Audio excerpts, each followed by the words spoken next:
The new year is here, and that means it's time for people to make resolutions that they'll stick to for about a month, then ultimately go back to the same old habits they always had. I'm not calling you out or anything, but if you're going to buy that gym membership, make sure you stick to it, because they are a pain to cancel. But that also means we have another year of hotly anticipated video game releases to look forward to this year, and 2026 so far is looking very interesting, with some really heavy hitters coming within the next few months, as well as interesting unique indie projects that could be big hits. And that's what we want to know so far. We might not even know some of the best games that are coming out this year. And then of course comes along the juggernaut that is GTA 6, that is definitely coming out in November and definitely won't be delayed again. Although it's exciting to anticipate what's coming, I also wanted to make a change this year, a New Year's resolution if you want to call it that, and I want to start getting a hold on every gamer's worst fear, the never-ending backlog. Frankly speaking, in 2025, despite me playing a bunch of games from the backlog last year, I probably added more to the backlog than cleared it, and now it's at a point where if I don't start getting a hold of it, I'm never going to play some of the best games ever made. So this year, I've curated a list of not only games that are coming out I want to play, but also games from my backlog that by the end of 2026, I want to get them all finished. No excuses, the list isn't massive and may be added to, but it's all killer, no filler. For some titles, I've wanted to play them for years, and 2026 is going to be that year that I finally beat them all. And I thought it might be fun to go through all the games I wanted to beat this year, but without further ado, let's get into the list. Starting with the backlog, I had some free time over the Christmas period, and knowing I wanted to get started on the backlog as soon as 2026 started, so with not knowing what to play, I thought I would start early, and on Christmas Day I started with the first game, that being the Dead Space remake. I love survival horror, and survival horror is one of the most consistent genres in modern gaming, with banger after banger in recent years, mainly coming from Capcom and Resident Evil. But one I missed was the Dead Space remake, because I thought that the Callisto Protocol was going to be the better game. Safe to say I was wrong on that one, as the Dead Space remake was as good as, if not better than I was expecting, as Dead Space was fantastic. Isaac Clarke's journey through the USJ Ishimura is one of the most atmospheric horror experiences I've ever gone through, and as someone who is not overly keen on a sci-fi setting when it comes to any form of media, it impressed me with how much I enjoyed it.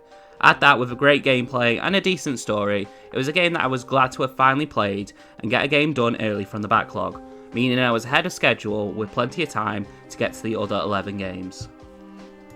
The next game I want to finish by the end of 2026 is a game that I'm currently going through as I write this script, and it was one that was long overdue. When going through all the games I played last year, I noticed there was a notable genre that was absent from the games I played, and that was the JRPG genre.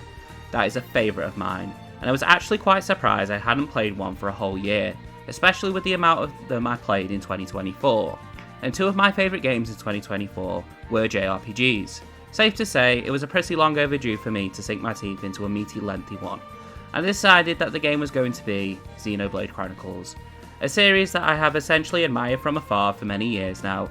I own the first and second games and played them for about 2 hours collectively many years ago. But now I wanted to get swallowed up by the first game, and honestly, see what all the hype is about, as this series is revered as one of the best of all time. And after 25 hours so far, I'm seeing the vision, pun certainly intended.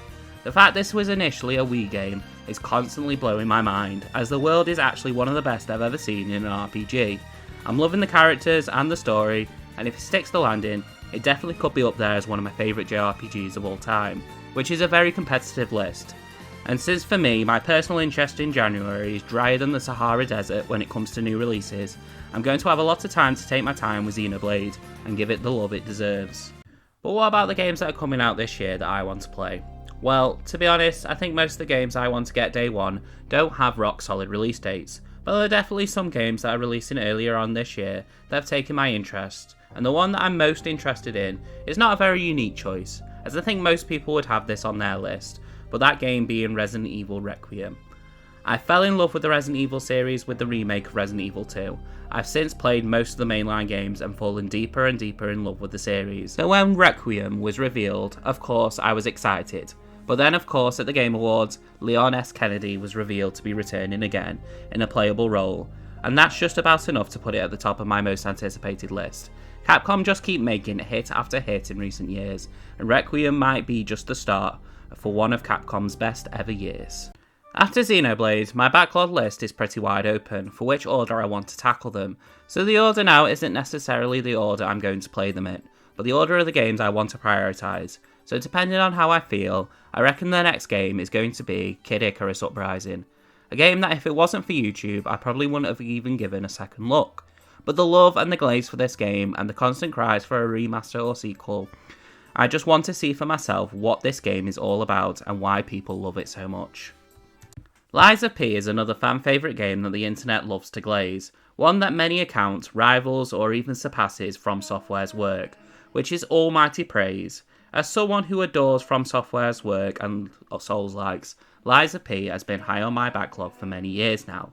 But despite my love for Souls-likes, I only tend to play them once a year, as despite my love for them, I'm also terrible at them, and I'm susceptible to getting a little tilted. So for the best, I space them out. So having not played one in over a year, I'm more than ready to give Lies of P a go, especially since Bloodborne is my favourite Souls game, and Lies of P is pretty much the Bloodborne 2 we will never get.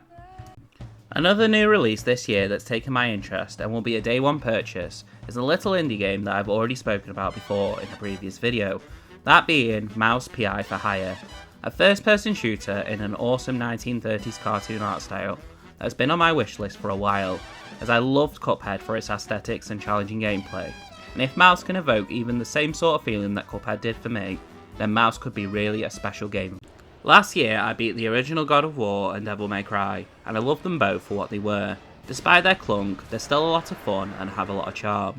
But out of both the games, one has a sequel that's widely praised and often referred to as one of the best games in its series, and the other one is Devil May Cry 2. So to get my hack and slash fix, I want to finally beat God of War 2 this year, as the gameplay of the older God of War games has definitely aged a lot better than most people think.